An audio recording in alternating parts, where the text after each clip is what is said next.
discussions too. Let's all chow down on the sweet roll. This is the Sweet Roll Podcast. I'm Jody. And I'm Kenny. And we have 2 games to review today. Kenny played through 2 indie games. The amount of time he played on both was fairly short, so we're going to throw 2 reviews at you today. One for Sector and one for the whole story. So let's start with Sector. Tell me about the basic premise of Sector. Sector is a first-person shooter game. It was trying to harken back to the days of Doom. It had gameplay that you point your reticle at an up and down XY plane at a thing that kind of moved around and pulled the trigger, and hopefully you hit something. The indie game Sector came out on June 28th. I played it for about 3 hours and overall was quite unimpressed. The gameplay itself had solid mechanics up until probably an hour in. I found out that the gameplay physics were absolutely horrible, but until then, shooting things felt pretty good. The overall movement was okay. The problems that I ran into really quickly were the settings menu didn't exist. The control scheme was a mystery. Yeah, I had to find it myself just by pressing all the buttons on my keyboard. Once I pressed all the buttons, I figured everything out. But even then, I had really bad glitch issues.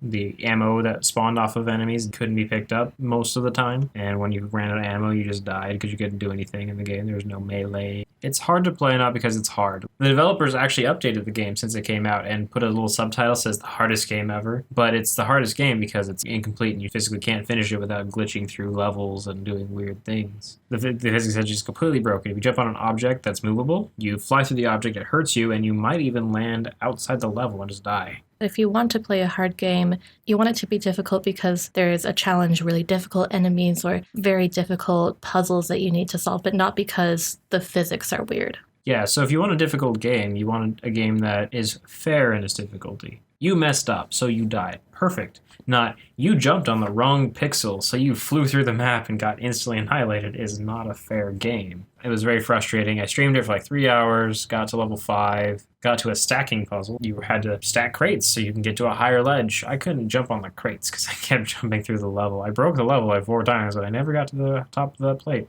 So it was very frustrating very quickly. This sounds like it was an incomplete game. How are you going to rate it? I refuse to rate the game because it wasn't finished. It obviously got greenlit on Steam by people who saw the art and saw that it was interesting like I did, but never actually picked up the game to play it, and they regret it, I'm sure. Regardless of what kind of gamer you are, you're not going to enjoy this game, and I highly recommend you don't pick it up. Okay, let's move on to the whole story. That's HOLE story. The whole story was developed as a result of Girls Make Games, which is a series of international summer camps, workshops, and game jams designed to encourage girls to explore the world of video games. And I'm reading this off of the Whole Story Kickstarter, and it says, with the help of growing list of partners like Google Play, Double Fine, and the Computer History Museum, we're determined to address the gender gap in the games industry one camp at a time. So, looks like it addresses women and girls who want to break into the gaming scene and aren't quite sure how. And I think that sounds like a really cool opportunity. Yeah, it's absolutely a very grassroots kind of effort to get girls, specifically, into game development. This camp is designed for teenage girls. So the developers of this game were anywhere between 13 and 16 years old. They were at a summer camp for 2 weeks, developed a prototype for this game, and then submitted it to Double Fine and Google Play. And that panel of judges then judged what game was best for that year. And this game won it through sheer gameplay mechanics and art and style and game design for these teenage girls. Then after that, Google and the other partners sponsored them a Kickstarter for them to start developing the game and release it as a full product. The game looks like it got $30,000 in funding, which is actually quite paltry for a game. What was their funding goal? The funding goal was $10,000.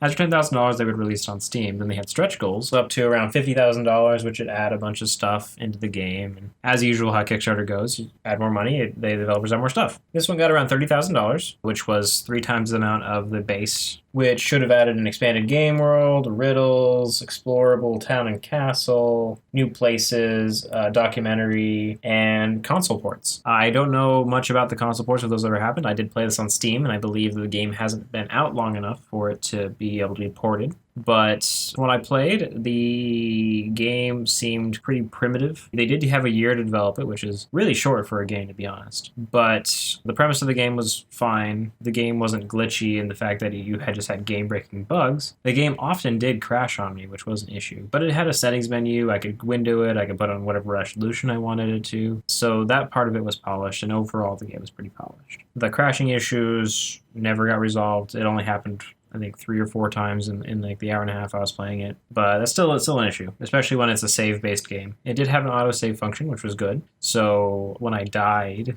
and the game crashed, I didn't have to go back to the beginning, but I did go back to a significant part of the game. Let's talk in detail about the things that you use to judge a game. So let's start with story. What was the story and what did you think about it? So the story in this game was you're a teenage girl named Cindy that found a mysterious object in her backyard. You have a penchant for digging holes. You run around with a shovel, and that's the entire mechanic of the game. You hit the left mouse button and you dig a hole. So I dug through the backyard. I talked to my grandma and got some riddles and puns and got a key. I put the key in the box, and the box teleported me to another dimension, in another time and place. Turned out that I was a princess, and I needed to be married to some prince of the hill, but it was just the princess looked exactly like me, even though I had like modern clothes and everything else. It was pretty funny. You mentioned it was funny. You said that it was punny. Did that really contribute to the story? Absolutely, yeah. I think that was the main goal of the game. You could definitely tell that the teenage girls that developed this game had a great sense of humor, and they brought that flavor to the game.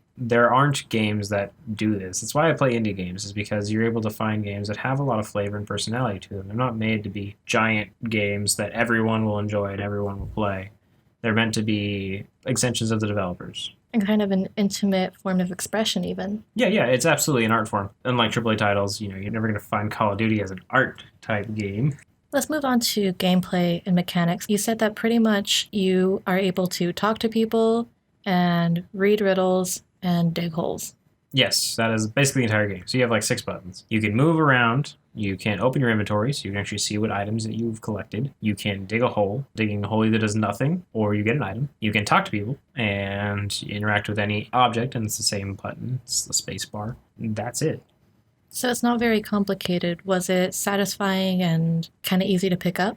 Oh, yeah. I mean, once you figured out where the controls menu was, which was not hard, there's a help menu in the settings. It was pretty easy to find. You figured out how to move, and it was really easy just to get going. There is one more thing I wanted to bring up about gameplay. There was a small bug, well, it's a large bug.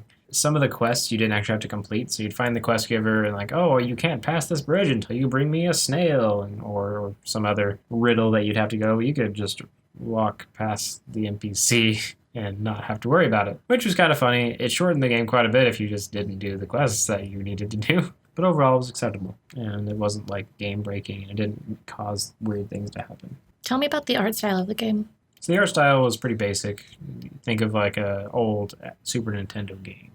The 16 to 32-bit colors and walking around with little sprites, and you have very basic animations. In a modern game, you wouldn't see this. It had the kind of nostalgia that brought you back to like the roots of gaming, and it was endearing.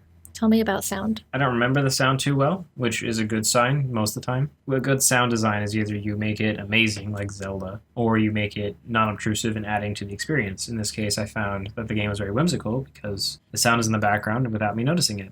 It didn't stand out in any kind of way, which means that it wasn't amazing, but at the same time, it didn't detract from the game, and it definitely added to the experience. There are some dialogue bits. Were there voice acting or not? Oh, no, of course not. They were all text. So you mash the spacebar button and get through all the text and read it. And I actually read it all on stream.